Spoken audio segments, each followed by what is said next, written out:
Arcus says, listen to house, tends to be fine, but it was getting too much energy. There you go, exactly. You're too pumped up. Great, maybe first session of the day when you're a bit knackered, you need to get going. Then you need to calibrate your music to move away from house music, probably more towards, I don't know, what would be good chilled listening?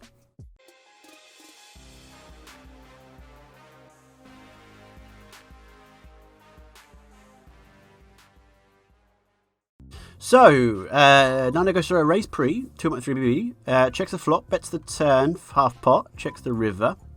We have loads of bluffs here, so I think it makes sense to go for value, but what we're trying to really get value from is an interesting question here. Pretty tough. Really is difficult, but we'll go for a quarter pot bet. I'm not sure, if I'm honest. We can have 9-10. I'm hoping an ace high with a spade, maybe ace jack or something. There's not that many there.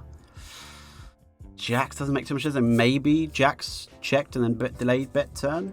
Maybe there's a 7x there, like a 10-7 with a spade or something. It all seems slightly unrealistic. Let's make sure we're live, by the way. Jack catcher. So we don't know too much about jack catcher. We can jam this sometimes. You can limp it. I'm going to try it with a limp and see how they respond. They immediately iso jam pretty quick. Seems like someone that had a... If they have a lot of quick actions, it probably makes them more, I would suggest, more likely to be a reg, given that they kind of have a, let's say, a preset idea of what to do pre-flop. Whereas maybe someone that's new to the game would be like, oh, what should I do with my 10-7? You know what I mean? They think a bit and they go, I feel like a call or whatever. So someone that's kind of snapping could be perhaps more, I mean, it's a bit of a stretch perhaps, but yeah.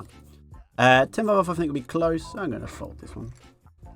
We had our first losing session of the Bankroll Challenge last week. So we'd had, I think, 10 sessions in a row where we just won every week. Last week was the first one we lost. So let's see if we can get a win this time by hitting the 6 or an ace. Nope. Okay, try again. It's better to lose the 2x's and win the... And also, Jack Catcher didn't do anything where we could suggest they seemed unreggish, 9 and Eva. Both of them seem to be quite solid. They may both be Team 601 players as well. They could well be in the Dev Wing. Good luck to them if that's the case. Good luck to you both. I will be ruthlessly commenting on your game styles wherever I can. So we get a min-raise pre, check. Typically, you would expect the button not to have too many kings, aces, ace queen, ace king, ace queen, but have hands like ace king, have hands like pocket jacks. 9 ROS can have obviously a 2x, can have a queen x, can have jack 10, can have flush draws, can have a lot of range of hands. If you checks there, you'd expect it typically not to be too frequently queen x, too frequently jack 10. And we see a big turn delay, which could be pocket 9, for example, or something like that. I'll try and do some, I think it's quite nice to try and, when we're not in the games to try and do some commentary as we go along. But yeah, Arxus says everything seems fine in terms of levels. Thank you, mate. Nice to know. The only level that's low is the poker brain. Nah? Good luck to Jack Catcher. I hope they aren't catching the cards. Yeah? Because they've already caught a jack because they're a jack. Anyway. Good, yeah. Texas Tomo. How about Texas Tomomo? Silly puns. Well, maybe. The relationship between your emotional state and the I think as poker players, we should be tracking everything we can, right? Including decision making versus type of music you listen to. Now, I have a decent-ish sample of anecdotal evidence where anytime I listen to rap music with words in, I do terribly. The only time it goes well is if I listen to rap music in a different language because I don't really understand. So I've been listening to a lot of German rap because I thought, oh yeah, I'll pick up some German, that'd be good. And I don't really understand any of it, you know what I mean? So it's all too quick for me to, the odd word I pick out. But because of that, I think when you listen to lots of spoken music, it's so easy for your brain to shift focus away from the actual poker narrative, you know what I mean? Which is we're here, we're 6BB against Niner, what's Niner been doing, etc., etc. We have to think about all our kind of options and has he been ISOing, has he been checking, etc., etc. And if we're busy listening to Eminem or Wobble Pig, it can be easy for that to drift away when we're just like, oh, I've forgotten who I'm playing, and just. So I found for myself that why is it not playing? Troubadour is thinking about 14BB, goes for a min raise, gets a quick 3-bit shove. Quick 3-bit shoves, you typically wouldn't see aces, kings often in that range, but it's going to be more like a kind of sixes, ace, queen, whatever, standard jams, you know what I mean? I could obviously be reading too much into that, but yeah. Victor, hello Victor, thank you. I just saw your Skype message before I went live, so I haven't actually replied to it, but we can talk about it here. Let's do it. It's quite a long one, but we'll have a look. Victor says, trying to work on ideas. I'm going to get it closer so I can read it all. Trying to work on ideas of how I should approach c-betting less on small blind versus big blind min raise spots, given I have a high c-bet number on the flop, and it's been pointed out the high c-bet on the flop is correlated with bad win rate.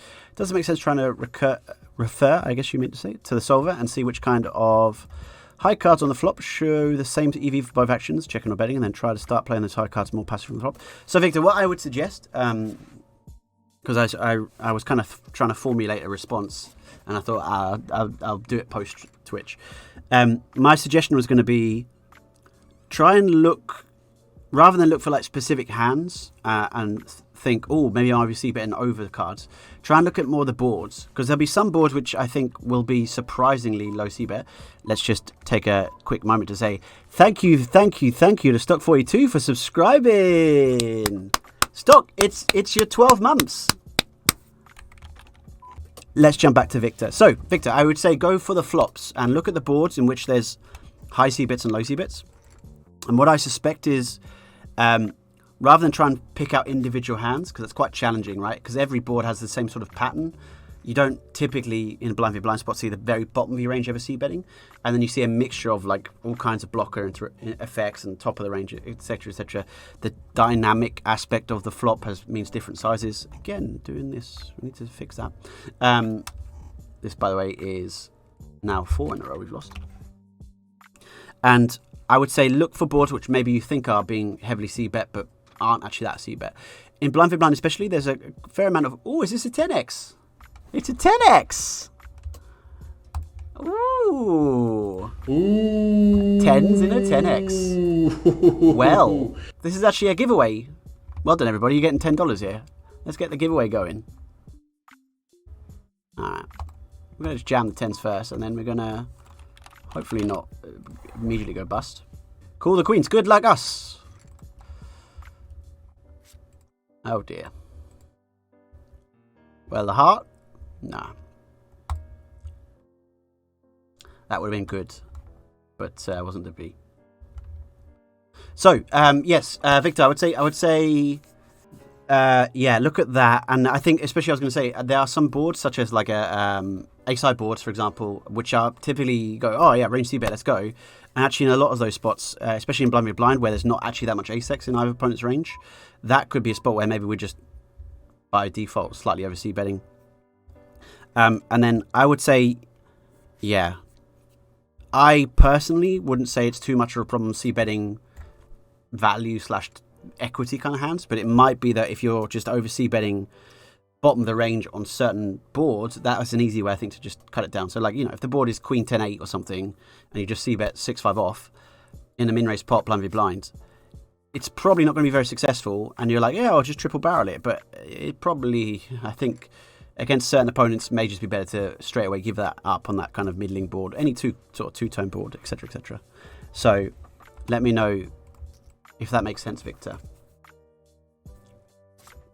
All right, well, we're going to maybe have a comeback here. Okay, good. I like that we started our comeback. That's good. We'll take it. We'll take it. P Poker's in the house. Aren't you getting old to be listening to rap? P Poker, the oldest man in the poker world there. Lovely to hear from you, Jay. Congratulations, Jay. P Poker, now a very healthy, very, very impressed with his fantastic health. He's managed to have a good health 6 months, hasn't he? So well done, P Poker. Congratulations, mate. Hope you're doing well. Lots of love to Jay. Let's go again. I'm going to try and move this out of the way so it doesn't come up every time. We didn't win that. It would have been lovely to win that, but even though we didn't win, ladies and gentlemen, you still could win $10. Oh. Arxel says it's definitely something to look for. The impact of certain types of music to play on. I'm sure it impacts nearly everyone. So there's my theory, right, which is figure out what energy level you're at on a scale of 0 to 10, right? Yeah, so if you imagine, like your energy level 0 to 10, 10 being like you're completely out of control, emotional, excited, whatever, and 0 being like you're asleep, you probably play poker best at a 4 to 6, right? And then if you have a number and you think, I'm feeling a bit, it's morning and a bit tired or whatever, maybe you want to listen to some sort of like, pump up music to get you going. And if you've been playing for 3 hours and you're a bit like frustrated or you're a bit emotionally agitated, you maybe want to listen to some more calming music if you're sort of a 7 or 8. So I think this was a nice idea to mess around with it. It may have less of an impact, but it may, it's a free roll, and I think it's yeah. Arxel says, listen to house, tends to be fine, but it was getting too much energy. There you go, exactly. You're too pumped up. Great, maybe first session of the day when you're a bit knackered, you need to get going. Then you need to calibrate your music to move away from house music, probably more towards, I don't know, what would be good chilled listening? Probably a bit of 5. That'd be pretty good, wouldn't it?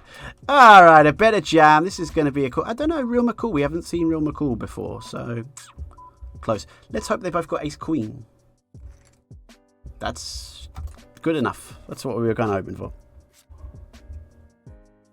We forgot to mention, can we also hit, please? We forgot to mention that, but